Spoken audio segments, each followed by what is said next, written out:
I'm still in the outfit. One, I kind of like it. And two, I went backstage and it dawned on me that I had forgotten the fanny pack. And I felt bad. And I got sidetracked. And then I started thinking about Martin Childs. 6 years, you guys. I mean, what does this guy have to do to win, honestly? Even the bed sheets are authentic. That's not a quick run to Target. Anyway. Can I ask a question? What's with the big rock at LACMA?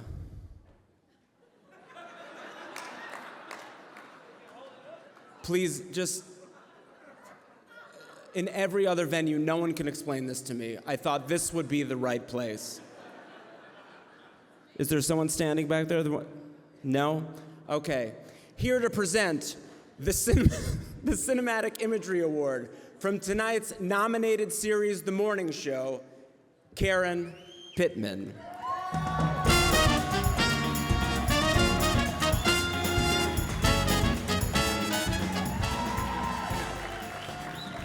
Thank you. I just want to say this is such an incredible room to be in. As an actor, it's very rare that I get to come and be in a room like this. I'm so grateful. Thank you for having me.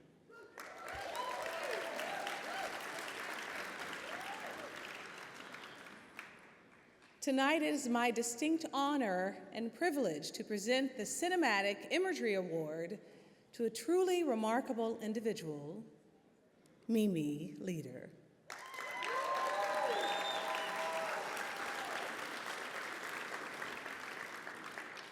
This recognition is given to filmmakers whose body of work has enhanced the visual aspects of the audience's experience. And I can't think of a more deserving individual. Throughout her illustrious career, Mimi has demonstrated unparalleled creativity, vision, passion for her craft. From her early days as a pioneering director and producer to her acclaimed work in film and television on enduring series like ER and The West Wing, Mimi has consistently pushed the boundaries of storytelling, captivating audiences around the globe with her distinct style and incomparable artistry.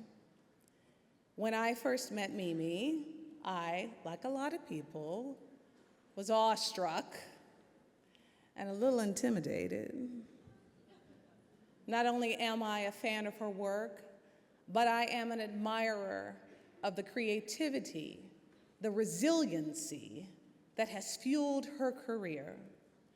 As a woman forging her own path in a male-dominated industry, Mimi boldly challenges societal norms. She broke down barriers at a time when being an opinionated, strong, and confident woman in this industry was most certainly seen as a liability. You can clap for that.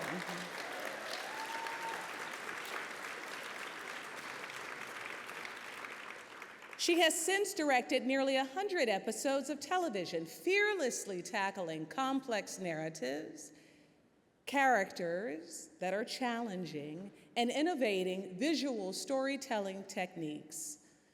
Countless productions lean on the walk and talk from a stylistic and narrative perspective, and we wouldn't even have the walk and talk as we know it without Mimi Leder and her iconic and award-winning work on ER.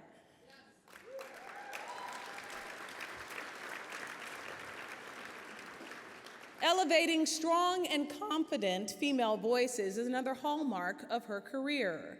In her decades of work, we see a through line of developing and depicting powerful women on screen. That, in turn, has blazed a pathway for the careers of powerful and brilliant women off screen. Mimi Leder is a beacon for women like me. And there is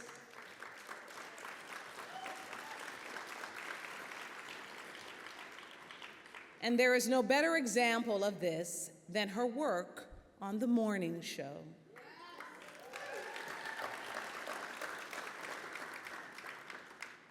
I am 6 years into my work with Mimi on the series, and I am still in awe and a little bit intimidated. To watch her effortlessly command a set is a privilege. She has an extraordinary ability to see a character on screen, not merely as fiction, but as a nuanced human being with a distinct role within the broader world. Actors trust her with their characters completely. And it is that trust that allows Mimi to tap into our most vulnerable performances. And as an actor, there is no greater validation than to hear Mimi say these 5 precious words. I think we got it.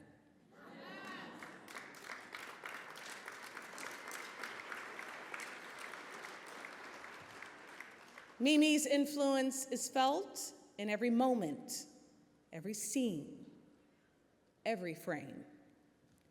And I am honored to call her not just a mentor, but my friend. Here is just a glimpse at her legendary body of work.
Since you're in the neighborhood, want to go to space?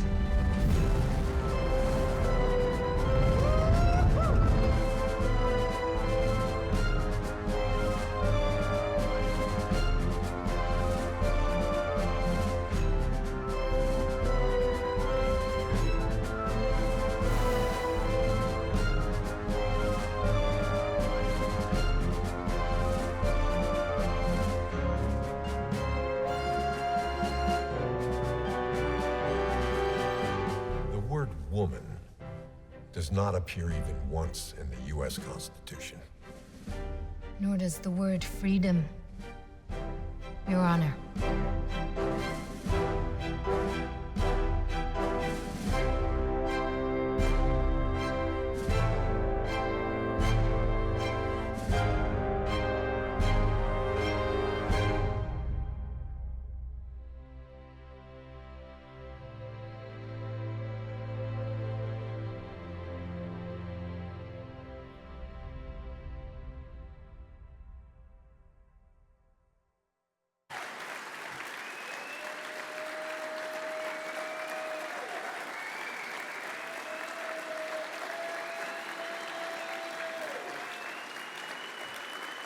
You gotta get up on your feet for the one, the only Mimi Leader, this year's Cinematic Imagery Award honoree.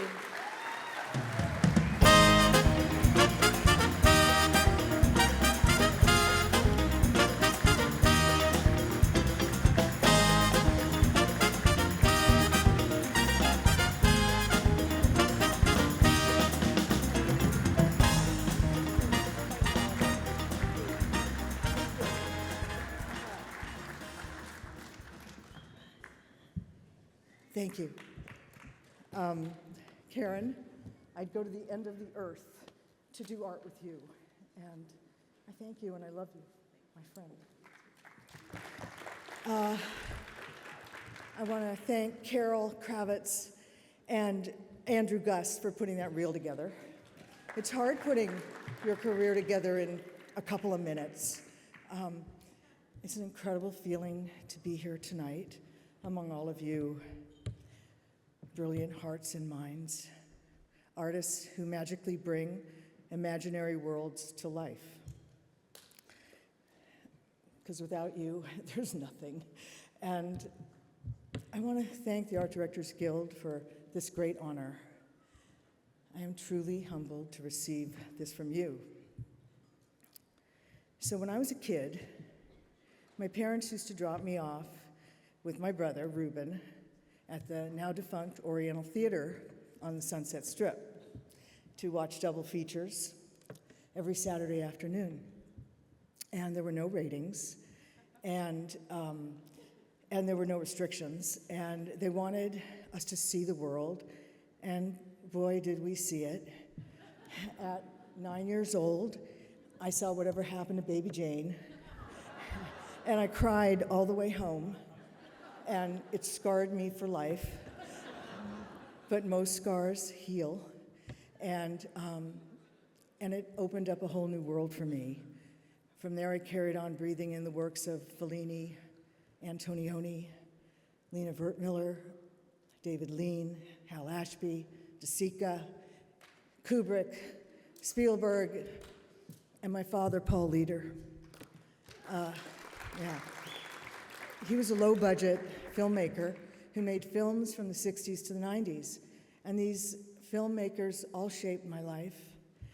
But it was my father who inspired me to follow my heart and go after my dreams. So I grew up on his sets with my sister Geraldine and my brother Reuben, and we were all put to work.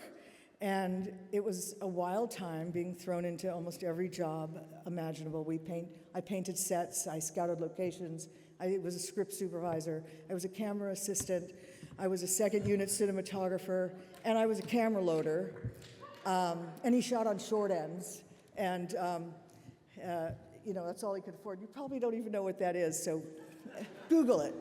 And so we were running through the streets of Hollywood with no permits, stealing locations, setting up the camera very quickly, and running for our lives. And in these formative days, I learned everything I could about the power of the lens. It begins as a blank canvas, then an idea, a story, a script. I dream a series of images in my mind. Then I go on a journey with my production designer. We imagine environments, worlds, in every detail, the color palette, the walls, their texture, a symphony of space. And then my production designer and their team build the damn thing. And you turn an 18,000 square foot empty stage into an asteroid hurtling towards Earth, an endless Australian field into a beautiful and eerie 19th century Millerite village. A street in downtown LA, around the corner from Alvera Street, you turn it into a gorgeous stone palazzo in Lake Como, Italy. You turn lead into gold and glass into diamonds. It is from here that we're able to capture images that make us feel alive, that make us laugh, and that make us weep. I've had the very good fortune to collaborate with extraordinary production designers. Many are here tonight. I want to mention a few. Nelson Coates, John Pano, I know you're here, and Les Dilley, to name a few. Nelson John Les, the work you do is pure alchemy. It is otherworldly. Our partnerships together, your generosity of spirit, and your genius continue to take my breath away.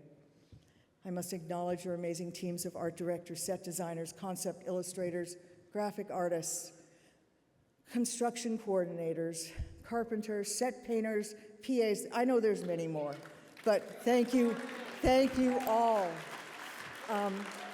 I also want to thank the people who believed in me and my talent, who encouraged me, Tony, John, who supported me behind the scenes, my family, who I love more than life, my daughter, Hannah, who has been my greatest teacher since the day I birthed her, and my husband, Gary. You are my rock, you are my heart, and I love you so much.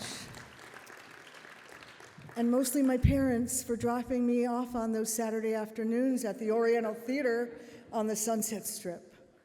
So thank you, thank you, thank you.